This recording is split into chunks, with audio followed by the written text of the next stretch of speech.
La filière légumes se caractérise par trois grands types de diversité. Donc la diversité en termes d'espèces cultivées, la diversité en termes de bioagresseurs et puis la diversité aussi en termes de modes de production au travers des productions en plein champ, sous abri ou en culture hors sol. L'autre élément qui entre en ligne de compte dans notre filière, c'est la présence importante du consommateur au travers de sa demande pour un produit zéro défaut, zéro résidu et de plus en plus zéro traitement. Et puis aussi les modes de commercialisation divers que nous avons au sein de la filière, sur les marchés, en grande distribution, chez les détaillants, directement à la ferme. C'est avec l'ensemble de ces éléments que le producteur aujourd'hui doit recourir de plus en plus à des méthodes alternatives et que l'ensemble des acteurs de la filière, notamment au travers des projets Défi XP, travaillent dans ce sens. La première vague de projets Défi XP nous a permis de montrer qu'il était possible de réduire le recours aux produits phytosanitaires dans nos systèmes légumiers, mais nous a attiré sur trois points de vigilance. Donc, le premier concernant la compensation des baisses de rendement et des baisses de qualité que l'on a pu observer face aux aléas climatiques et aux variations de pression de bioagresseurs. Le deuxième point était d'aller plus précisément dans l'évaluation des performances économiques, sociales et environnementales sur nos systèmes en lien avec la demande accrue du marché. Et puis le troisième point, c'est de lever un certain nombre de verrous techniques auxquels nous nous heurtons toujours, de manière à pouvoir aller plus loin dans la maîtrise des leviers mobilisés et surtout dans leur combinaison.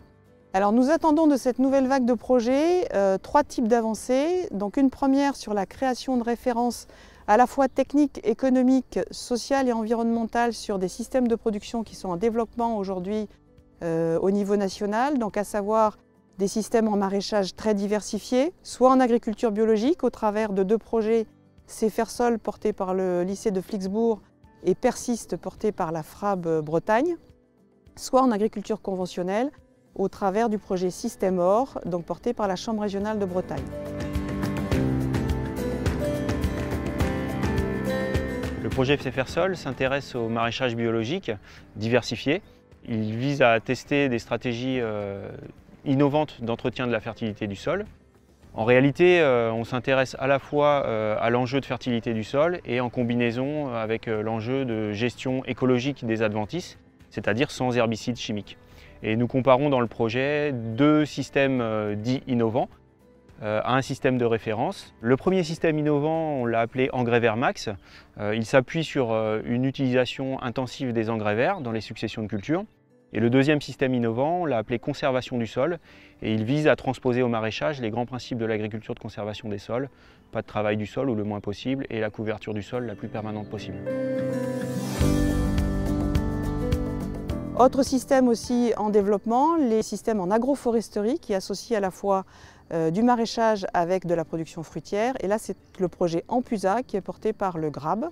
Et dernier système qui semble aussi intéressant à prospecter, c'est la production de semences en production légumière. Et là, c'est la FNAMS qui a déposé un projet, donc le projet AgroSem. Deuxième avancée technique sur laquelle nous souhaitons aller plus loin dans ces projets, c'est l'implication des metteurs en marché. Nous avons vu le poids important du consommateur dans notre filière.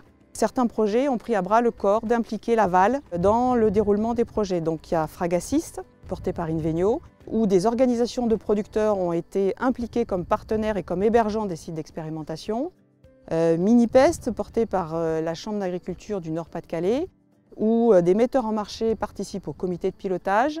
Et puis trois projets qui sont vraiment au cœur des zones de production des légumes concernés. Donc Braise et collègues sur le chou, porté par le CRAFEL Bretagne. Agricomel, donc sur le melon, porté par le CTIFL et qui est présent dans les différents bassins de production. Et Alter Carotte, qui est porté par l'AOPN Carottes de France, sur les deux grosses zones de production que sont la Normandie et l'Aquitaine. Le projet Fragassist, Fraga pour fraise et Sist pour système, a pour double objectif de viser le zéro pesticide de synthèse et de maintenir la rentabilité économique des exploitations de fraises en France. Il se focalise sur la production de fraises hors sol de printemps précoces et il s'organise autour de 5 partenaires. Il y a 6 systèmes qui vont être suivis par ces 5 partenaires et au sein de ces 6 systèmes, une combinaison de leviers innovants sont évalués et sont évalués vis-à-vis de l'ensemble des bioagresseurs présents sur le fraisier. projet Braise et collègues, projet porté par l'AOP Serafel. Donc l'AOP Serafel, c'est une AOP régionale multiproduits qui regroupe 2000 producteurs et 6 coopératives. Le projet travaille sur les principales cultures emblématiques de la Bretagne, donc à savoir le chou-fleur, l'artichaut, mais également l'échalote et le brocoli. Et dans ce nouveau projet, nous avons intégré la salade de 4e gamme, qui est une culture aussi importante en Bretagne.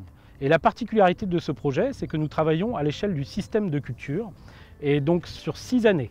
Nous avons travaillé sur 2 sites, à la station d'IKT en agriculture conventionnelle, mais également à la station de terre d'essai en agriculture biologique. Et sur ces 2 sites, nous allons avoir 5 niveaux de rupture, 3 en conventionnel, un système de référence qui regroupe les pratiques moyennes de producteurs, un système base intrant avec un objectif d'une baisse d'IFT de moins 50%, et un nouvel objectif beaucoup plus ambitieux où nous affichons un objectif de moins 75%. En agriculture biologique, nous avons un système de référence et un système bio-innovant dans lequel on veut que pour ces systèmes de culture, déjà en agriculture biologique, à faible niveau d'intrants, soient plus attractifs pour les producteurs, c'est-à-dire moins pénibles, notamment dans la gestion des bioagresseurs et notamment les adventices.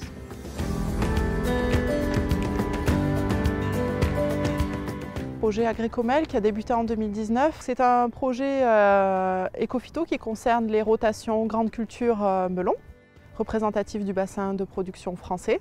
Et l'ambition de notre projet est de diminuer de 60% à 100% l'utilisation de produits phytosanitaires hors produits de biocontrôle, tout en bannissant totalement les produits phytosanitaires classés CMR. Nous attendons également de ce projet un lien encore plus renforcé avec les producteurs qui sont impliqués dans notre réseau. Certaines expérimentations sont d'ailleurs mises en place chez des producteurs, donc nous espérons via le réseau un transfert rapide des résultats. Troisième avancée que nous attendons aussi importante sur cette nouvelle vague de projets, c'est la mobilisation du levier biodiversité fonctionnelle comme levier principal de méthode de lutte sur les ravageurs.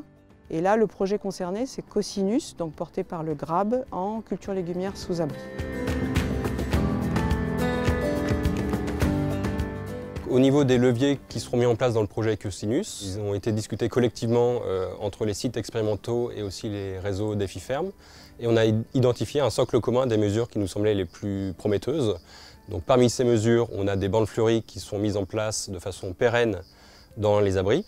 On a des bandes fleuries semées à l'extérieur des abris, on a des plantes relais, on a des plantes plantées sur le rang qui vont permettre d'attirer les cirfes notamment. Et on va aussi travailler sur tout l'environnement de la parcelle en identifiant à travers un diagnostic quelles sont les infrastructures qui sont déjà préexistantes, des haies, des zones sauvages qui pourraient être optimisées notamment en tant que fournisseur d'auxiliaires naturels. Le lien avec le producteur il est très fort puisqu'on intervient toutes les semaines pour élaborer conjointement les stratégies de gestion des ravageurs.